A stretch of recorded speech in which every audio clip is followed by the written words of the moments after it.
2023 NFL Draft coverage on Keon Sports is brought to you by Hinckley Roofing. Founder of Hinckley Roofing, Steve Walkuski Sr., with years of roofing experience, moved to Hinckley, Ohio in 1958, the home of the Buzzards.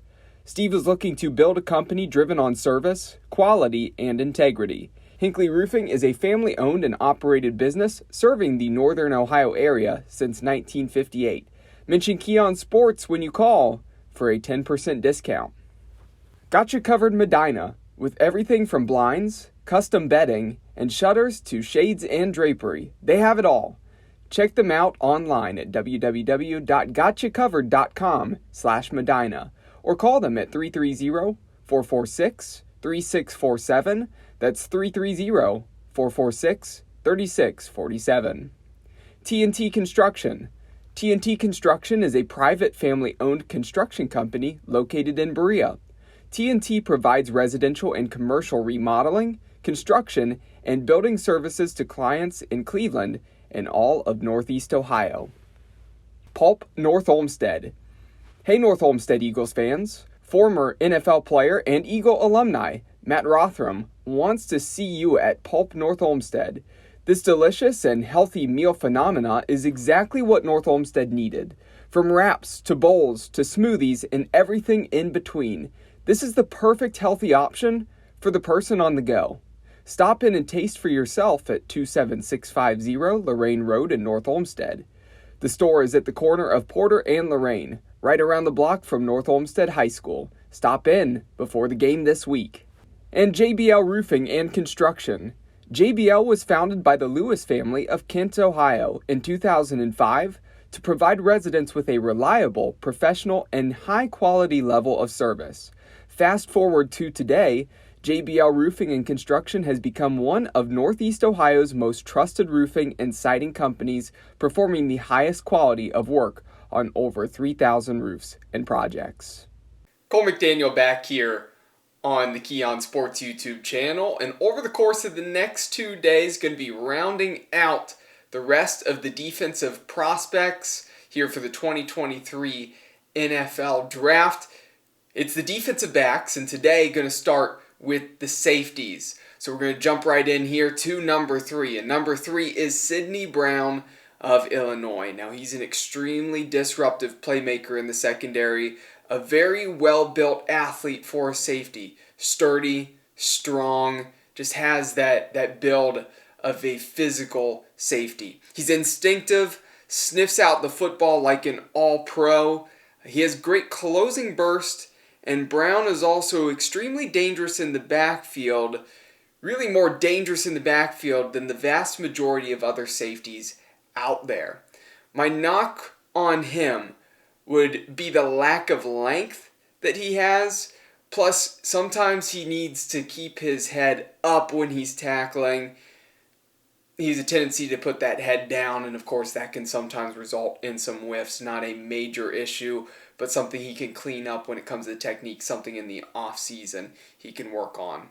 He can play at any safety position comfortably, and really is going to be a nightmare for offenses if moved around like a chess piece. I would like to see the defensive system that he ends up in really use him like a chess piece and move him around, because he doesn't just have to sit in one spot. I like when he gets moved up near the line of scrimmage into that box in addition to staying back.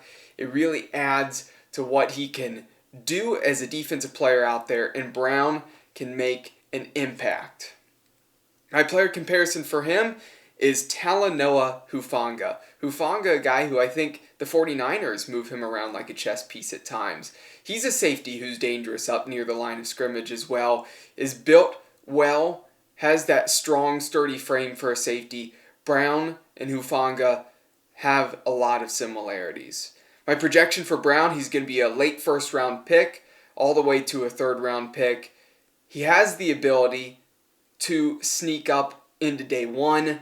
He's probably going to be more of a day 2 guy, round 2, round 3, but because of his physical capabilities and what Talanoa Hufanga, as well as Troy Polamalu, other physical safeties like that have done in the past or even in recent history, Brown is going to be able to make a case for himself more and more as the time continues to approach towards the NFL Draft.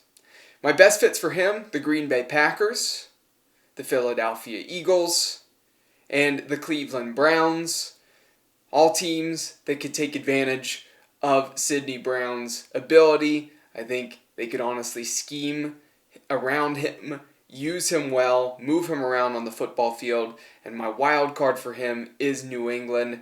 I think if Bill Belichick gets his hands on Brown, he'll find a way to incorporate him in the defensive scheme. Of course, Bill Belichick, a defensive-minded coach, and he'd be able to take advantage of the ability that Brown has. Really impressive prospect. At number 2, Christopher Smith of Georgia. Smith, he's a sure tackler in open space, and he covers a lot of ground. Not only is he a shifty and fluid mover, but also a big hitter. Smith has a high football IQ and jumps routes well with excellent ball skills. He's versatile and was highly productive during his time at Georgia. I think Smith can really do it all on the football field in the secondary. Like I said, not only back at strong safety, you could see him up in the nickel as well. I think those are probably the best 2 spots for him, but really Smith could be moved around the football field for whatever team he's selected by. He does have a slimmer frame and a lack of arm length, which makes it difficult for him to separate from blockers when those blockers latch onto him if they get to that final level, or if he's pushed up closer to the box and they get to him. Again, there's not much he can do when it comes to the arm length, but when it comes to adding a little bit of strength, a little bit of muscle, also learning how to deconstruct some blocks, separate from those blockers, that can be something that an NFL coaching staff can help him with. My player comparisons for Smith, it's Darnell Savage and Tony Jefferson. I think he has the ability to match what those guys have done in the league. I think size-wise, maybe there's some similarities, but I think the physicality's there as well for Smith. My projection for him, he's going to be an early day 2 guy, probably in round 2. You might see him selected in round 3. But a couple teams would be great fits for him. Dallas, I think he'd be a good fit there because a lot of times they do have 5 defensive backs that they're playing out there. I think he could sometimes honestly play in the nickel at safety for them, or he could sit back at strong safety and come up, make some big hits. Buffalo would be a good fit. Yes, they held on to Jordan Poyer. They still have him. Will Jordan Poyer be an extremely long-term thing? No, Poyer can't play for forever. I still think he has plenty of years left in his system, but I think Buffalo could be a good fit there where Smith could be a backup for Poyer, or again, he can play a little bit of nickel, whatever they need him to do. Detroit would be another good fit. I still think they can get stronger at the safety position despite continuing to add on that defensive side of the football and getting better and better. He could add an extra pop in the secondary for them. And then my wild card team is San Francisco. They already have some good safeties. Smith might be a nice addition there because he's different than Talanoa Hufanga and some of their other players. He would add a different dimension towards what they can do in their defensive scheme.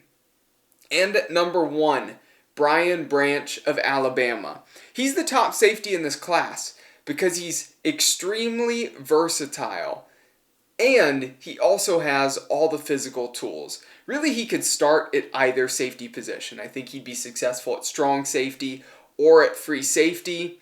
And in 3 safety sets, he has experience playing the nickel, playing up closer towards the line of scrimmage. He did well when playing in that role at Alabama as well.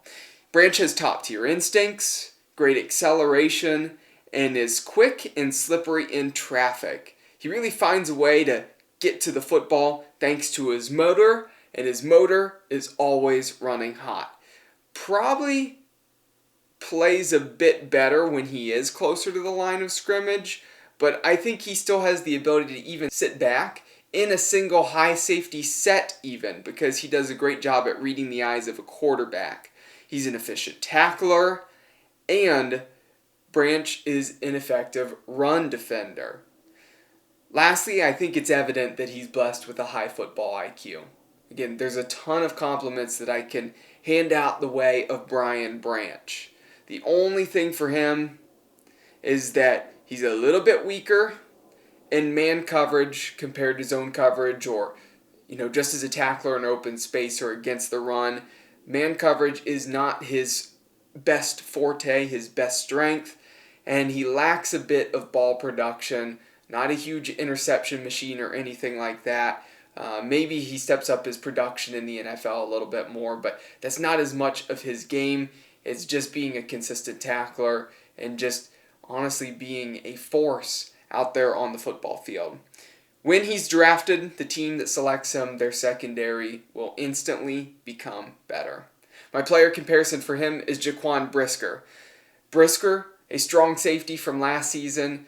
He was in my top 3 of prospect rankings in the class last year at safety.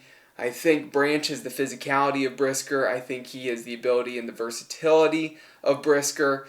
Brisker plays more of that strong safety spot. I think Branch can either play in that spot, like I said, free safety, play in the nickel, wherever he's going to go. I think he can make an impact, but I think Brisker's game, the ability to make things happen in coverage, at least bat the ball away, stay tight in coverage, make tackles, he has that skill set. My projection for him, he's a first-round prospect.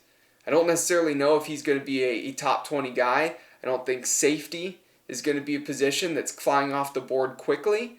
Maybe sneak into the top 20, but you might see him in that 20 to 31 range, but he will be the safety if he's the only one selected in the first round. Again, a position where I don't expect to see much activity in the first round, but Branch should go on Thursday night. Best fits for him, Cincinnati. Cincinnati, they've been restructuring that secondary a little bit, especially at the safety position. They have Dax Hill. I think Branch, if he would be at Cincinnati, he would end up being a strong safety there. I think that would be a good fit for him, though, in Cincinnati with the Bengals. With the New Orleans Saints, that could be a good fit for him as well. And the New York Jets, be a part of that secondary where they have good corner play, especially with Sauce Gardner, but I still think they could take their play at safety to another level if they add Brian Branch. My wild card team is Jacksonville. Jacksonville, they actually looking like they're becoming more and more so the front runners in their division, want to continue with their young talent, guys that are continuing to develop and actually not just continuing to develop, they have some now playoff experience and they can add it to their secondary, add to their defense with Branch and help them maintain that number 1 front runner position in the AFC South. That's going to do it here for the safety prospect rankings. Again, you saw the full list on KeonSports.com, as well as you just watched the video here on the Keon Sports YouTube channel. If you have not already, make sure you hit the subscribe button here. Also, I would appreciate it if you share this video, you share the article. Of course, a lot more prospect rankings coming out. We're not even quite halfway through, but we're almost done with the defense. Cornerbacks are tomorrow, and then we'll move to the offensive side of the football the day after that. For everybody out there watching and listening to this video, thank you again.